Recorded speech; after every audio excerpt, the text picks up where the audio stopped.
Era no sítio de uma cidade chamada Guaporema, no Paraná. O meu finado pai não estava em casa. Ele tinha viajado para Minas Gerais, que a família dele era de lá, então de vez em quando ele ia para lá, passar uma semana e voltava. E ficava nós, crianças, e a minha mãe. Eu, na época, devia ter uns 7 anos, 8 anos, a minha irmã um pouquinho mais velha e o meu irmão um pouquinho mais velho, mas a diferença era pouca, porque a gente era uma família de 9 irmãos, né? Então é uma escadinha, um bem próximo do outro, né? Eu sou o terceiro nessa. Então eu acredito que eu tinha em torno de 7, 8 anos, quando eu vi essa primeira visão aí. Na roça, o banheiro fica lá fora. Na época lá não tinha banheiro dentro de casa, essas coisas e tal, né? Era lá fora. Me deu uma vontade de fazer xixi e eu fui abrir a porta. E quando eu abri a porta, esse que estava no puleiro, que era bem em frente à cozinha, tinha um barranco assim, tinha um açude, e meu filho do pai fez ali um puleiro para as galinhas subirem. Ele improvisou ali um sistema que ali tinha muita raposa na região. Então ele fez um sistema para que as raposas não subissem nesse puleiro para pegar as galinhas, né? Então, quando eu abri essa porta, me deparei com uma coisa muito estranha, sentado bem lá no meio das galinhas no puleiro. Uma coisa estranha, muito grande assim. A princípio parecia um macaco enorme.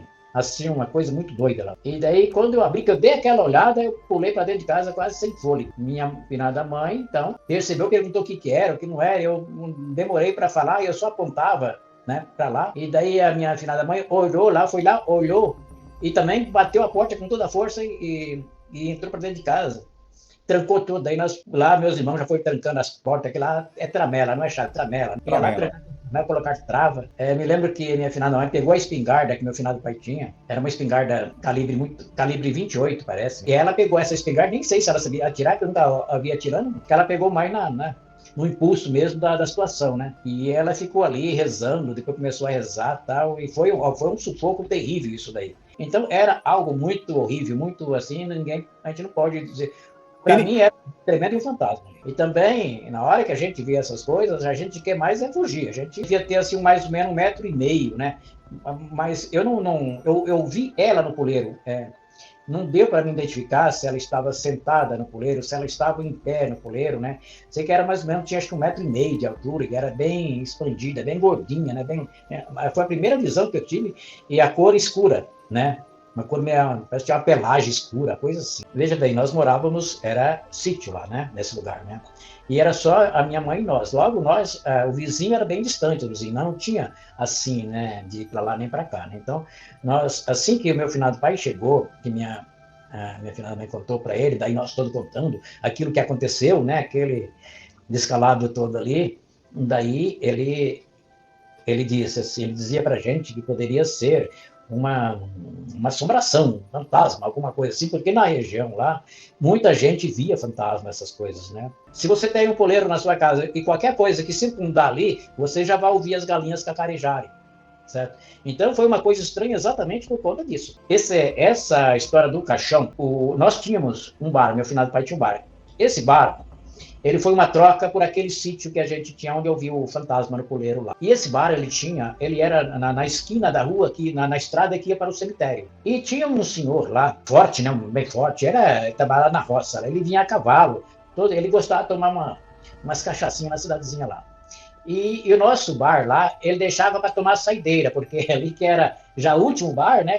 Então ele passava ali para tomar a saideira dele ali. E esse senhor, ele pegava o cavalo e descia pela rua, pela estrada do cemitério. Ele chegava até em frente ao cemitério, entrava para a esquerda, circundava o cemitério, que era quadradão, e entrava pela mata, ia sair lá do outro lado. Isso daí, nós estamos falando em torno de 11 horas, 11h30 da noite. Nós não estamos falando durante o dia. Esse era o horário. Logo, esse homem tinha muita coragem para fazer um negócio desse. O meu finado pai, ele era um homem muito corajoso, mas ele não gostava desse negócio da gente passar por frente do cemitério, ele achava que isso daí é como se você estivesse desafiando uma coisa do outro mundo, essas coisas, ele não gostava disso. Ele sempre aconselhava esse senhor a não fazer isso, que não era legal, que tinha estrada, por que ele não ia pela estrada principal, apesar de ser um pouco mais longa, né? Mas que ele devia ir por lá, que era melhor para ele, mas a pessoa nunca deu ouvido a meu finado pai. Até um dia, ele passou lá, já era tarde, era o último, como sempre, era o último cliente, e tomou cachaça dele lá, contou as histórias, essas coisas todas de roça, e daí foi embora. Como era o último, um cliente, o pai fechou as portas e eu corri lá para cá. Corri para cá, o pai também já foi deitar. Não passou 15 minutos, 10 minutos, não me lembro, mas foi muito rápido, sabe? Mas essa pessoa desceu e foi pela rua. De repente, foi um tropel, mas um tropel daqueles. Bateu, mas batia na porta lá com toda a força, chamando pelo meu pai, Seu Jorge, Seu Jorge, Seu Jorge. Então, no final, o pai levantou assustado lá, correndo lá para ver, pensou que uma coisa, né? Abriu a porta, o homem entrou, e eu também, ouvindo aquilo, como eu estava sempre agarrado ao meu finado pai, né? Eu já pulei também, já fui lá ver, né? Daí eu corri lá, e meu finado pai estava lá, conversando já com ele ali, puxando ele para dentro. O homem entrou para dentro, rapaz, numa situação assim, muito ruim. A gente via na barra da calça dele, ensanguentada, né? A gente, a princípio, pensou que ele tivesse caído do cavalo, tivesse machucado, alguma coisa do tipo, né? Depois que ele contou que não, que ele estava indo, e o cavalo começou a querer refugar. Não ia de jeito nenhum. E daí, o que ele fez? Mandou a espora no animal. Olha só. Eles usaram aquela espora no sapato, né? E travejou o animal com a espora e chegou a sangrar, mas o animal não foi. E ele, de tanto puxar, e o animal que ia refugando, voltando, querendo pular, querendo saltar, ele segurando na rédea, coisa para cá. E daí, quando ele menos espera, ele viu um caixão atravessar na frente assim dele. Aquele caixão todo iluminado. Imagina, 11h30 da noite, lugar todo escuro, mata de todos os lados. Eram matas fechadas. E aquele, daí ele deu uma olhada assim, meio assim, olhou, ficou olhando para aquele caixão, e foi nessa hora que ele soltou a rédea, né? Que ficou assim meio, soltou a rédea, e o cavalo aproveitou e desinvestou de volta. O cavalo não passou. Voltou com tudo, ele tentou segurando, e nada. Daí quando ele chegou lá, naquele desespero todo, bateu lá a porta, foi aí que meu finado pai foi lá e conversou com ele e começou a contar essa história. Que não deu, passaram que o cavalo estava refugando. Daí eles diziam lá também que o animal ele tem uma percepção muito mais do que a nossa. Ele percebe se a distância, né, se tem alguma coisa estranha lá. E disse que quando a pessoa ia a cavalo, se o cavalo começar a trançar as orelhas, murchar e abrir de um lado para o outro, desce marcha ré e viesse, porque lá na frente tinha coisa, né? Eles contavam essas histórias, né? E na história da assombração ali, eles contavam que o animal, ele percebe muito antes da gente perceber, ele percebe. E daí, o meu finado pai até falou, pô, tenho falado contigo, não passa. E daí ele falou, Seu Jorge, desculpa, eu não acreditava nisso. Eu nunca acreditei que tivesse isso. Eu nunca acreditei que alguém que morresse viesse fazer alguma coisa, desse tipo aí. Eu nunca pensei nisso, né? Ele falou, a partir de hoje eu vou seguir o seu conselho e vou por essa outra estrada. E daí, meu finado pai foi lá, buscou a garrafa, deu mais um trago para ele se animar, né? E nessas horas, quem bebe, ele quer tomar mais uma, né? Então, era uma história que depois se contaram lá, e muita gente que passava por aquela estrada ali, deixou de passar, nunca mais passou por ali, pelo menos à noite. Surgiu uma história do bicho gritador, né? Muita gente associa essa história do bicho gritador a mula sem cabeça. E o meu finado pai, ele dizia para nós, ele contou uma história que aconteceu com ele, que na época dele, em Minas Gerais, quando ele era jovem, né, meu pai era meio assim, meio doido da vida, né? Ele era meio porreta, né? Como se diz hoje na história, né? Ele não tinha tempo ruim, não. Ele não tinha medo dessas coisas, não. Mas daí, ele pegou lá um animal e foi para um baile lá, não sei para onde lá, e estava voltando meia-noite desse baile lá.